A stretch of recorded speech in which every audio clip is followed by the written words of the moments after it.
Thursday, November 1st, 2018, 6 a.m., 60 degrees Fahrenheit, 9 a.m., 58 degrees Fahrenheit. 5-day forecast. CNN's Don Lemon doubles down on controversial remarks that the biggest terror threat in this country is white men, not foreigners, by insisting cold hard facts back him up and refusing to apologize. Maryland football coach DJ Durkin is fired less than 24 hours after being reinstated following investigations into the heatstroke death of freshman Jordan McNair Harvey Weinstein sexually assaulted a 16-year-old Polish model in his apartment just days after they met. Court papers say former LAPD detective claims newly unearthed letter by police informant proves his own father was behind the brutal Black Dahlia slaying. Migrants in the caravan are not angels and Democrats are for liquidating America's borders, says Trump, as he vows, "We will finally end birthright citizenship. We are refugees from Iraq. We love America."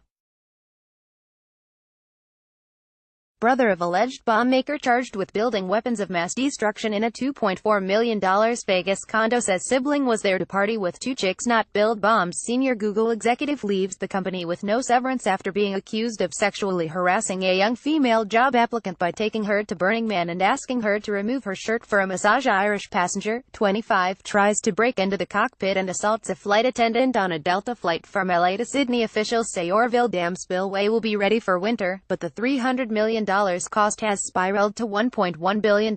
What your dreams really mean. Expert breaks down the secrets behind 4 common scenarios. Dramatic video shows burning wreckage of helicopter which crashed while inspecting power lines, killing pilot and passenger. Canada may be the first country to put warning labels on every individual cigarette. Hunter is shot in the back by his dog after the pooch stepped on the trigger in the back seat of his truck. World Series trophies busted in. Red Sox players are left with bruises after celebrating. Fans pelt them with full cans of beer during Boston victory parade. Catholic diocese says it protected pedophile priest who admitted in 1986 to sexually abusing 50 Iowa boys over a 2-decade period. Proof the secret of a good sex life is sleeping apart.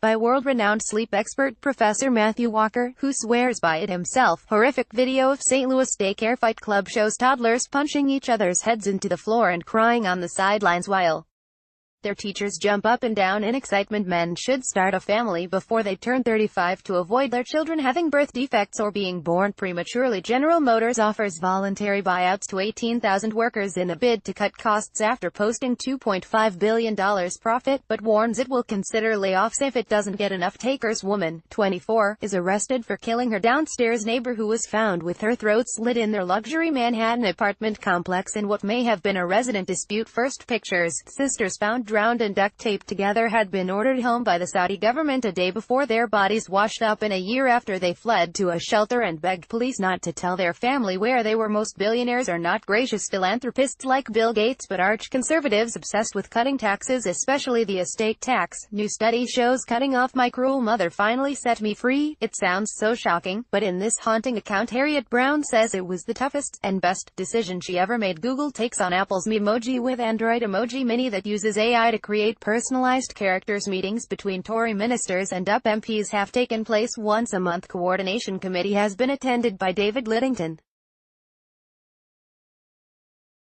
Minutes published quietly on the Cabinet Office website suggest meetings have been taking place around once a month. The 6-strong coordination committee was attended by Theresa May's de facto deputy, David Lidington, Chief Whip Julian Smith and Treasury Minister Mel Stride. On the government side, the DUP members were Nigel Dodds, the Westminster leader, his Chief Whip Geoffrey Donaldson and Brexit spokesman Sammy Wilson. Meetings have taken place between government ministers and the DUP every month, attended by Leader Arlene Foster and Westminster Leader Nigel Dodds, pictured together. Although DUP Leader Arlene Foster is not on the committee, she has attended every meeting except the first. In July 2017, other ministers to have briefed the committee include ex-Brexit Secretary David Davis, Security Minister Ben Wallace and Defence Secretary Gavin Williamson. The confidence and supply agreement between the two parties, which was signed after the last election, gives Mrs. May her effective majority. On Monday, the DUP withdrew its threat to bring down the budget after the Chancellor pledged millions for Ulster. The party had threatened to vote it down if a Brexit deal treats the province differently to the UK.